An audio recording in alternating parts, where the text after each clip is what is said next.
everyone, welcome to my YouTube page. If you haven't already like this video, I'm sure you're gonna like it. You can like it in advance, but subscribe to the page and leave a comment and let me know if you want me to do more videos like this. More videos like what?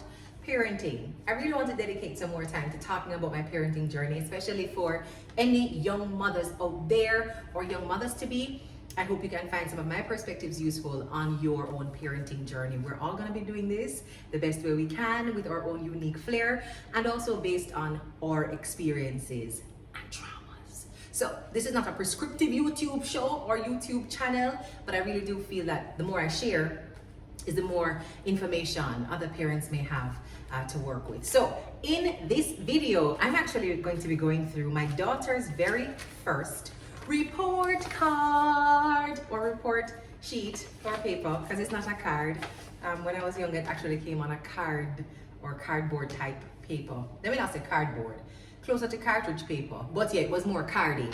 This is definitely more paper. I said more cardy. I could have made a reference to Cardi B, but I won't.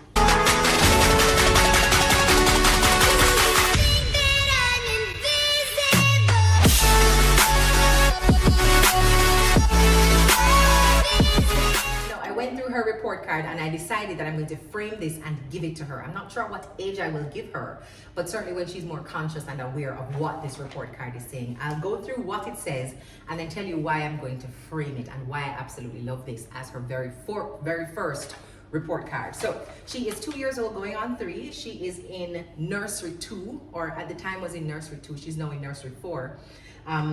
But yeah, based on her age and pace of development, she was able to skip N3 and go to N4. So here we go. I started with her online in the first semester, which was the September to December period for school.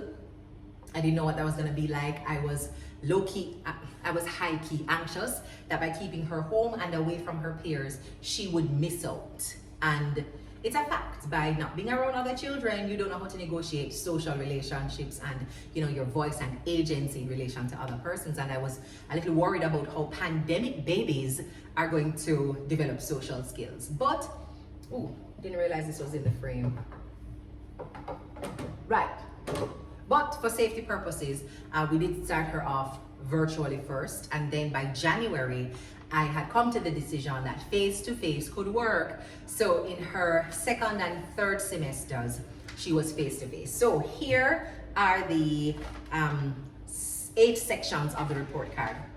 Emotional and social development, self-help skills, play habits, language and literacy development, cognitive, gross motor development, fine motor development, and the teacher's comments, which I count as the 8th section. So the key in terms of interpreting the different letters, I means independently consistent, S means developing satisfactorily, B beginning, and N not observed. So the first thing I love about the report card is that it doesn't give you a rating in terms of A, excellent, B, satisfactory, C, poor. You know, you don't get a sense that you're being judged as failing in this kind of report layout. So it's independently consistent, developing satisfactorily, beginning, not observed. So no parent gets to feel like their child is failing, but that their child has not yet started, or at least not been observed in school as doing certain things or displaying certain behaviors, because it could mean that those behaviors are very much observed in the home and just not observed in school. So it takes the pressure off parents who are opening their first report card and going, oh my God, did she do well? With a report card key like this, everybody gets to do well. So on all the areas, in all the categories, she got I, independently consistent, except for potty training. The section is called cares for bathroom needs independently. So she's not fully potty trained yet. So they have it at B, beginning. But let's go through all the areas. On the emotional and social development, separates from her parents without difficulty, expresses feelings verbally in an appropriate manner, enjoys being with other children, initiates activity and play with others, respects rights and feelings of others. She got I, independently consistent in every single one of those areas, and I'm so excited. Why am I excited? Because she's independently consistent in the kinds of behaviors that I value. I place a very high value on, and I always say to myself that I want to raise a child who is compassionate to herself and to others, who feels seen and heard, but also sees and hears and respects other people. And so when I see respects the rights and feelings of others, independently consistent, so she don't do it sometime and she don't do it because they tell her to do it. She's independently consistent in all those areas, but that one stood up to me. And I just take it as a great display of her own maturity and understanding of boundaries. You know, what is good for me might not be good for somebody else. And when they don't like it, when they say stop, I will stop. I'm so excited about that. The second section is self-help skills, makes activity choices without teacher's help, independently consistent there, and B, cares for bathroom needs independently.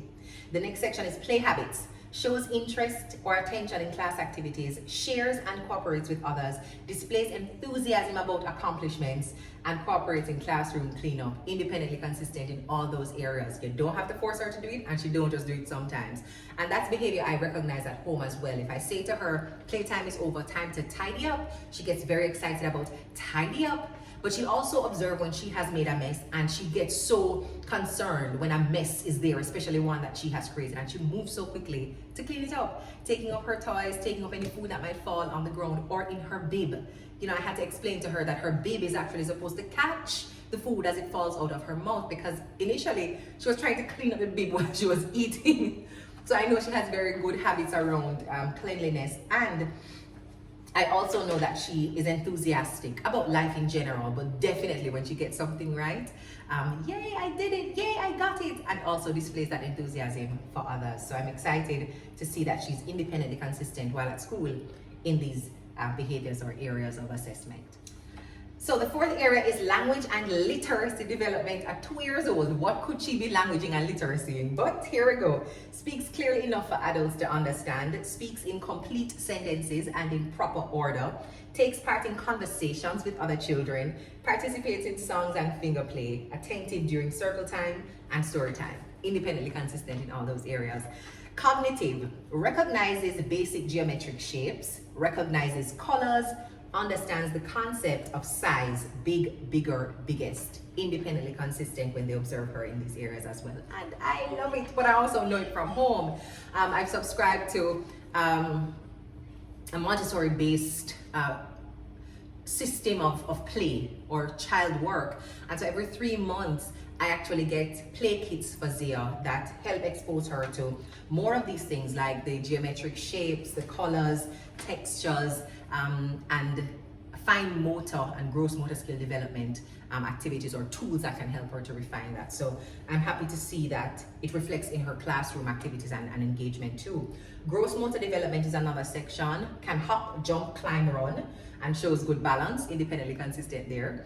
Fine motor development uses drawing and writing tools with control, uses scissors with control. Scissors are actually something that came as part of the play kit that she uses, and then they sent this little fine paintbrush. There was this big wide stroke paintbrush. It was very fine for her to apply glue to small shapes and then press that onto, you know, the cartridge paper or the paper that I give her. So I know that helps with her motor skills, gross and fine motor.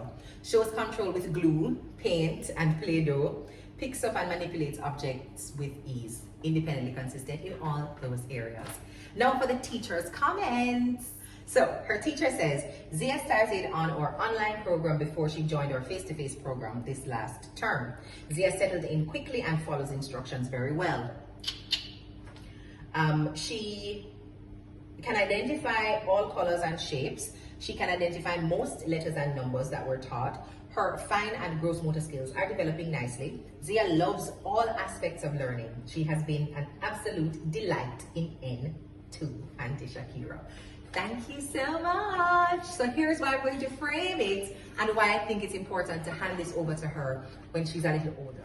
When she gets to primary school, high school, university, and every other program of skill development, refinement, teaching, learning, they're going to be grading her on different things. They will grade her on her competency and her ability to manage material taught, material practiced, or exposed to. But she's not going to get this kind of deep review and assessment of her social and emotional development.